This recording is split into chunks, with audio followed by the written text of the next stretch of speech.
আসুন আজ আমরা জেনে নিই উপনিষদ কতগুলি এবং উপনিষদের রচনাটা ঠিক কোন সময়ে হয়েছিল। উপনিষদের রচনাকাল সম্পর্কে অনেক পণ্ডিতের অনেক রকম মতবাদ আছে, কিন্তু অনেকেই একমত যে খ্রিস্টপূর্ব সপ্তম শতাব্দীতে এবং ভগবান বুদ্ধের আবির্ভাবের আগেই উপনিষদের রচনা হয়েছে।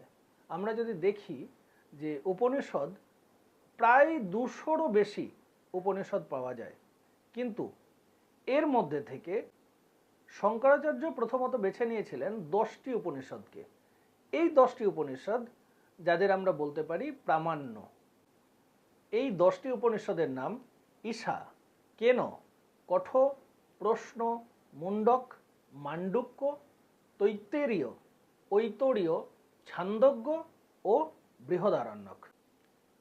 এছাড়া অনেক পণ্ডিতের মতে শঙ্করাচার্য একাদশ উপনিষদ শ্বেতাশ্বতর ভাষ্য রচনা করেছিলেন বলে অনেকের মধ্যে এটার একটা বিতর্ক আছে।